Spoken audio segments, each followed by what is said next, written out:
7th के लिए जो है मैथ का प्रश्नावली 1.1 का जो है लेकर के आए हैं। इसमें जो है हम लोगों को पढ़ना है, एक एक करके हम लोग पढ़ेंगे, देखेंगे कि क्वेश्चन जो है ये गणित का है, ठीक है, एक एक करके सॉल्व करेंगे। तो इसमें दिया हुआ है, सबसे पहला प्रश्न है कि निम्नलिखित के बीच की सभी पूर्णांक संख्याएं लिखिए। पहले तो समझिए कि पूर्णांक संख्या होता क्या है। तो देखिएगा कि गिनती की संख्या हम लोग पढ़े हैं, प्राकृत संख्या क्या होता है, तो गिनती की संख्या को प्राकृत संख्या कहते हैं।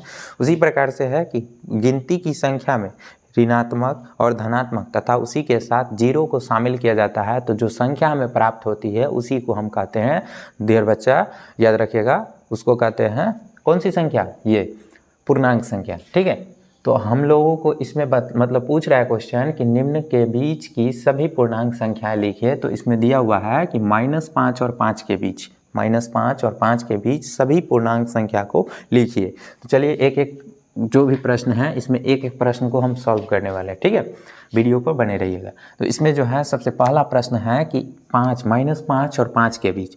तो फर्स्ट नंबर ए नंबर प्रश्न में दिया हुआ है -5 और 5 के बीच हम लोग पूर्णांक संख्या देखने वाले हैं। तो चलिए देखते हैं -5 और 5 के बीच कौन कौन सी संख्या पूर्णांक संख्या। तो ये चीज़ ध्यान में रखिएगा। तो -5 और 5 के बीच कौन संख्या आ जाएगी, कौन कौन सी संख्या, तो याद रखिएगा बच्चा, इसका आ जाएगा -4। यहाँ से स्टार्ट करते हैं, प्लस से स्टार्ट करेंगे, माइनस पर ख़त्म करेंगे, ठीक है।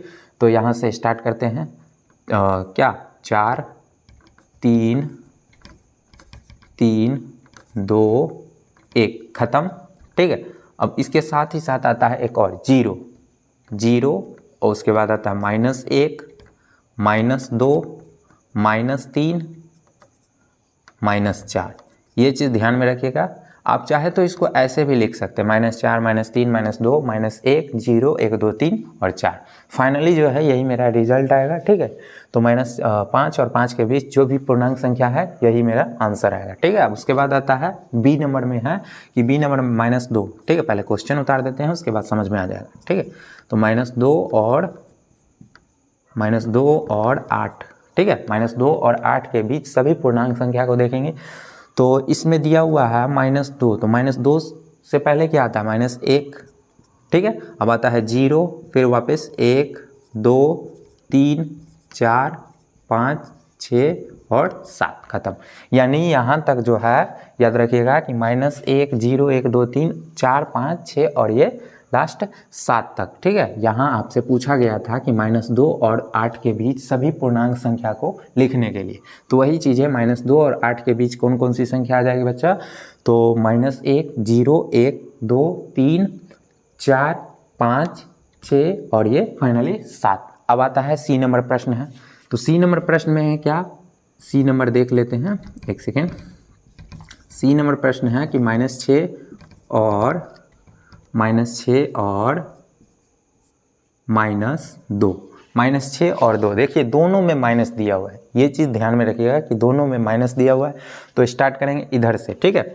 तो वही चीज़ है कि -6 से पहले आता है -5, फिर वापस 4, फिर 3, ठीक है। बस इतना ही तक हम रुक जाएंगे, क्योंकि अब इससे पहले जो है हमें दिया हुआ है 2, माइनस में 2 दिया हुआ है, तो 2 हम लिखेंगे नहीं, क्योंकि यहाँ हमसे पूछा गया था -6 और -2 के बीच की सभी पूर्णांक संख्या। तो वही -5 -4 और -3।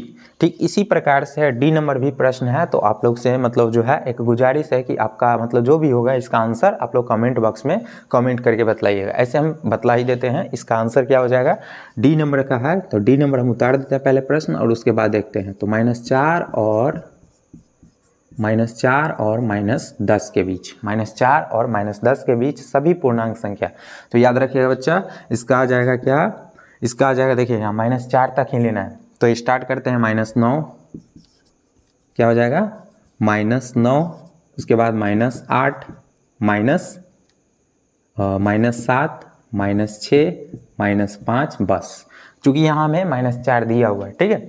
-4 जो है हमें प्राप्त है, पहले से ही दिया हुआ है। तो इसके बीच -4 और -10 के बीच जो है जितने भी पूर्णांक संख्या होंगे वो यही है, ठीक है। आप चाहे तो इसको इस तरह से लिख सकते हैं, चाहे ऐसे भी लिख सकते हैं। कैसे, ऐसे भी लिख सकते हैं, -5 -6 -7 -8 -9। बस यहाँ तक जो है आप इसको ऐसे भी लिख सकते हैं। लिखने का तरीका अलग अलग भी हो सकता है, इससे आप घबराइएगा नहीं। तो ये था प्रश्नावली 1.1 का। फिर चलते हैं इसके बाद वाला प्रश्न। अब देखिए सेकेंड प्रश्न है क्या कि सेकेंड प्रश्न आपसे पूछ रहा है कि निम्नलिखित में से प्रत्येक में बड़े पूर्णांक पर घेरा लगाना है। ठीक है, निम्नलिखित में बड़े पूर्णांक पर क्या लगाना है? घेरा लगाना है। इसमें जो संख्या बड़ी होगी उस पर क्या करना है बच्चा? याद रखिएगा, उस पर घेरा लगाना है। क्या करना है? घेरा लगाना है। तो अब इसमें है ए नंबर प्रश्न में दिया हुआ है क्या कि -20,4। इसमें से बड़ी संख्या कौन है? दो संख्या दिया हुआ है, इसमें से बड़ी संख्या कौन है? तो याद रखिएगा बच्चा, इसका जो है 4 हो जाएगा बड़ी संख्या। तो ये इस पर हम लोगों को क्या करना है? सर्कल बना देना है। ठीक है, उसी प्रकार से है बी नंबर में है कि 15, यहाँ -15, -8 है। तो याद रखिएगा बच्चा, इसका भी हो जाएगा -8। इसमें बड़ी संख्या देखिए माइनस दोनों में लगा हुआ है, लेकिन सबसे पहले संख्या रेखा में जो संख्या माइनस में पहले आती है उसको बड़ी मानी जाती है। तो ये चीज़ ध्यान में रखिएगा, सबसे बड़ी संख्या कौन सी हो जाएगी? यहाँ -8। अब उसके बाद आता है सी नंबर में। सी नंबर में क्या है कि 0 और -5 के 0 और -5 में जो है कौन सी संख्या बड़ी है? तो याद रखिए बच्चा, इसका जो हो जाएगा 0। तो इस पर हमें आसानी से सर्कल बना देना। उसके बाद है डी नंबर प्रश्न है कि -20 और -7। -20 और -7 में बड़ी संख्या कौन सी है? तो ये चीज़ ध्यान में रखिएगा, इसका जो हो जाएगा -7। वही जो संख्या रेखा पर माइनस में, नेगेटिव में जो पहले संख्या आती है उसको बड़ी मानी जाती है और जो बाद में आती है उसको छोटी मानी जाती है। तो ये चीज़ ध्यान में रखना है। अब ई नंबर प्रश्न है तो इसमें तो सिंपल तरीके से आप लोग आसानी से कर सकते हैं। -25 और ये 25 और -2 में कौन बड़ी संख्या है? तो याद रखिएगा 25 संख्या जो है बड़ी है। अब उसके बाद लास्ट क्वेश्चन है कि -20 और -18, इसका कमेंट करके आप लोग आंसर बतलाइए। ठीक है, तो हम लोग समझ जाएंगे, मतलब हम जो है हम समझ जाएंगे कि आपको आसानी से समझ में आ गया और इस तरह का क्वेश्चन जो है आप लोग फोड़ दीजिएगा। इसी प्रकार से जो है दूसरा प्रश्न हम लोग देखेंगे, मतलब इसके आगे वाला 3 नंबर प्रश्न भी सॉल्व करेंगे। तब तक के लिए इसको नोट कर लीजिए। अब देखिए इसमें जो है दूसरा है, मतलब दूसरा प्रश्न हम लोग सॉल्व कर चुके हैं। ठीक है, जिसमें सर्कल बनाना था कि कौन संख्या जो है बड़ी है और कौन संख्या छोटी है, उस पर सर्कल बनाना था। इसमें मुख्य रूप से जो है बड़े संख्या पर हम लोगों को सर्कल बनाना था। वो जो है प्रश्न हम लोग कर चुके हैं। ठीक है, 3 नंबर प्रश्न है कि निम्नलिखित में उचित चिन्ह जो होते हैं बड़े और यानी लेस देन और ग्रेटर देन और इज इक्वल टू का जो साइन होता है उसको करना है। ठीक है, एकदम सिंपल तरीका से हम लोग समझने वाले हैं। ए में प्रश्न दिया हुआ है। ए में क्या है कि -6 और -8, -6 और -8 में बड़ी संख्या कौन है? तो याद रखिएगा बच्चा, इसका जो हो जाएगा, इसका बड़ी संख्या हो जाएगा -6। देखिए जो देखने में छोटा लगता है वही बड़ा होता है, क्योंकि सबसे पहले संख्या रेखा पर माइनस में जो पहले आता है उसी को बड़ा, मतलब जो भी बड़ी संख्या होगी उसको मानी जाएगी। ठीक है, उसी प्रकार से है बी में है कि बी में 4 और 0 के बीच जो है कौन सी संख्या बड़ी है?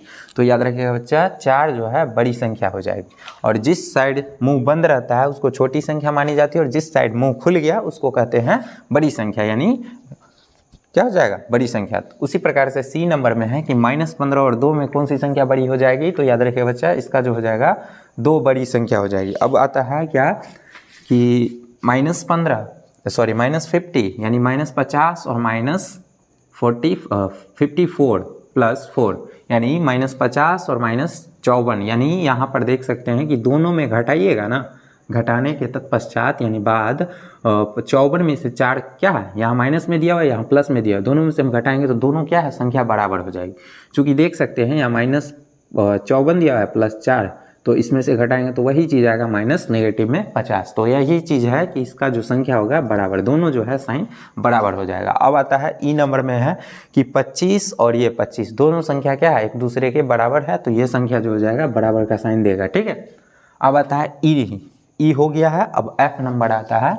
एफ नंबर प्रश्न में है कि +4 -15 और उसके बीच में है बॉक्स, यानी जो बड़ा होगा बड़ा और छोटा होगा छोटा या बराबर होगा बराबर, और +2 फिर उसके बाद -20। तो इस चीज़ में मतलब ये जो संख्या दिया हुआ है इसमें कौन सी संख्या है जो बड़ी होगी? तो याद रखिएगा इसकी जो संख्या होगी ये वाली संख्या बड़ी मानी जाएगी, क्योंकि यहाँ देखिए घटाने के बाद जो है -11 आता है, यानी 15 -15 में से 4 जाएगा तो -11, और इसमें से घटाइएगा तो 20 में से 2 जाएगा तो -18। तो देख सकते हैं कि संख्या रेखा में सबसे पहले बार जो है -11 आएगा। ठीक है, तो वही चीज़ है कि जो सबसे पहले आता है उसी को मतलब जो है बड़ी संख्या मानी जाती है, और जो सबसे बाद में आता है माइनस में तो उसको छोटी संख्या मानी जाती है। तो इस चीज़ को ध्यान में रखिएगा। तो जो संख्या पहले आई है वो है 11, यानी ये +4 और -15। ठीक है, तो इसका ध्यान में रखिएगा।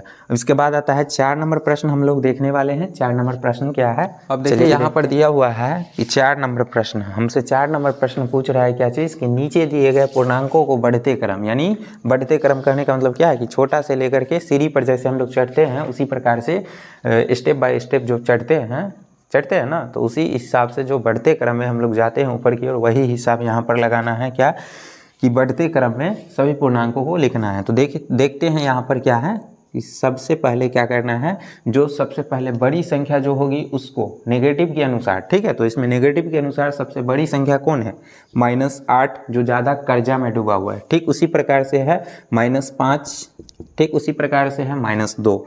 तो याद रखिएगा ये जो है बड़ी संख्या के अनुसार सीढ़ी पर चढ़ रहा है। ठीक है, छोटी संख्या सबसे छोटी संख्या है -8 जो सबसे ज़्यादा कर्जा में डूबा हुआ है। उसी प्रकार से है -5 जो सबसे मतलब क्या है इसके बाद वाली कर्जा में है। देन उसके बाद जो है -2 जो है इसके बाद वाली कर्जा में है। अब आते हैं कि जो सबसे ज़्यादा जो संख्या है जो चलते अनुसार चलते हैं। ठीक है, तो अब यहाँ पर जो है क्या है कि इसके बाद वाली जो संख्या आ जाएगी 12, क्या आ जाएगी 12।